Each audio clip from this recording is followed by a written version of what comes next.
certain type of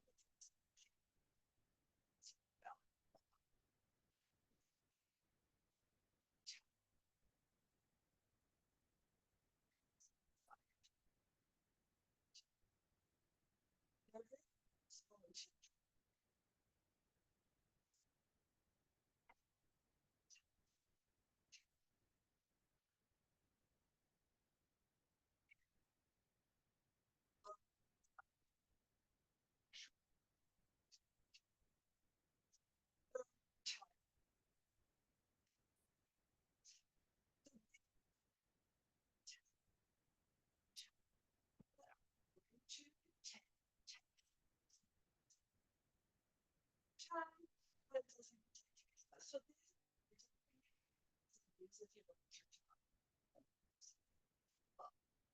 So if this is what a papilla looks like, notice the taste buds are not on the surface. The taste buds are found on the side walls of your tongue, and that's to protect them.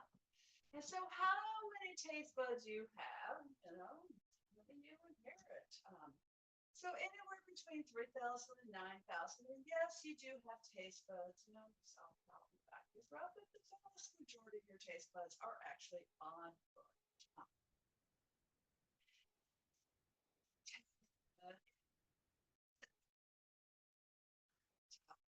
Because your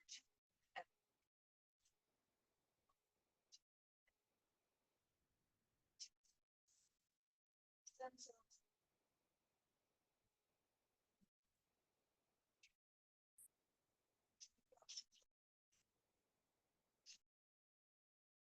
taste cells.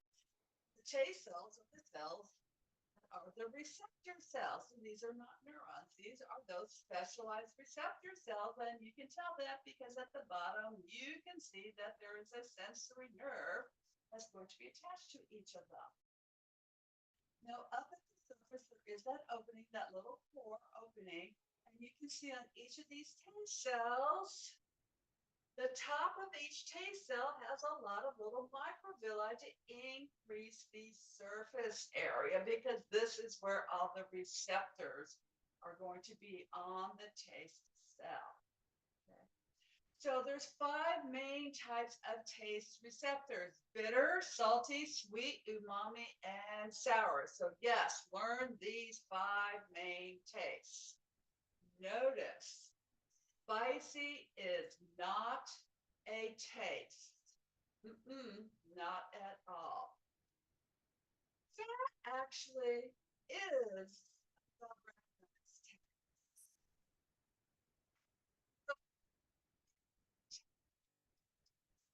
Are bitter, salty,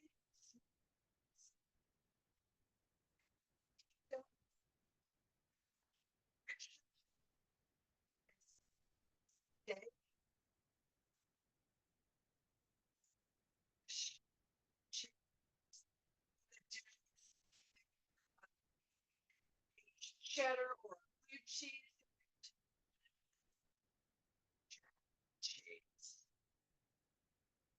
So when we look at a taste bud, each taste bud actually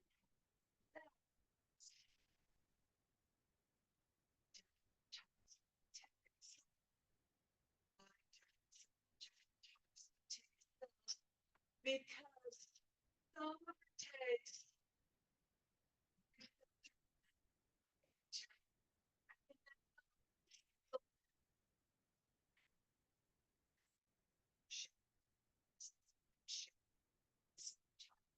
cells suggest taste capacity for tasting a single type of taste, although different parts of your tongue might be more sensitive. All parts of your tongue, as you can see from this diagram, are capable of tasting all of the taste. So here's how taste occurs. The taste bud has the taste cells, which refresh memory are epithelial cells with receptors on the long microvilli that extended into this opening on the surface of the tongue. And the taste molecules, which are chemicals, dissolved in your saliva are going to be binding to their receptor. Okay. So a sugar molecule can only be binding to a sweet receptor. A salt molecule can't bind to a sweet receptor, can only bind to a salt molecule, salt receptor. Okay, so they have to bind to their own receptors. After they bind to the receptor, then the little neuron is going to generate its nerve impulse, a sensory input. And the sensory input is going to send a signal to the brain. And sensory input for most of your senses, including this one, is going to synapse in the thalamus. So what does it mean? It means that sensory neuron is going to have an axon terminal in the thalamus. And then we're going to have a new sensory neuron picking up with its cell body in the thalamus. So that's why the thalamus is gray matter. And then that sensory neuron is going to take it to the cortex, because it has to go all the way to the cortex for you to be aware of the taste. It doesn't get to the cortex and you don't know what you're tasting. And in this case, the cortex for taste is here on the side of your brain, not your temporal lobe, but a little higher up in the parietal lobe. Now, what I need you to realize that 80 to 90% of what we perceive as taste is actually due to the sense of smell. And you can figure that out if you hold your nose while you're tasting. You can't tell a lot of what you're tasting.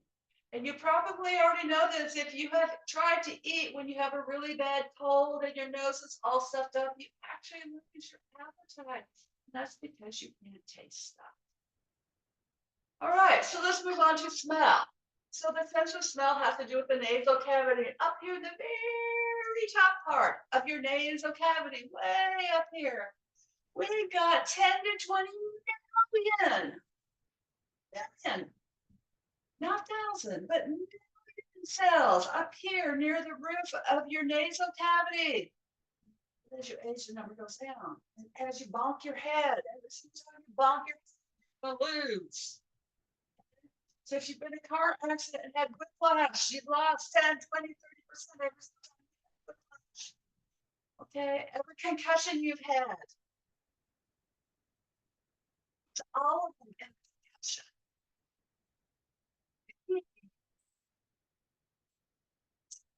Neurons.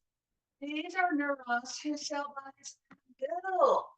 Then there's someone in exoterminals on the other end. So they're called bipolar neurons. Now you don't have to know that they're called bipolar neurons, but they are called bipolar neurons. So these are bipolar neurons surrounded by epithelial cells way up in your nose. Don't be going picking up to China trying to get to these bipolar neurons. And these bipolar neurons are really kind of cool. If you look at the dendrites way up here, they end in this little tuft.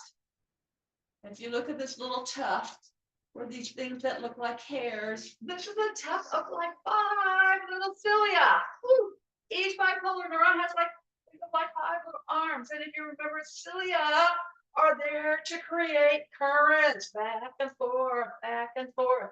And that's so they can move your snot around, because the odor molecules are dissolved in your snot, the mucus in your nasal cavity.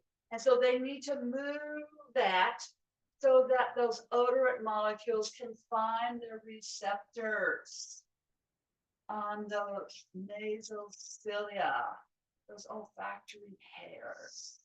Okay.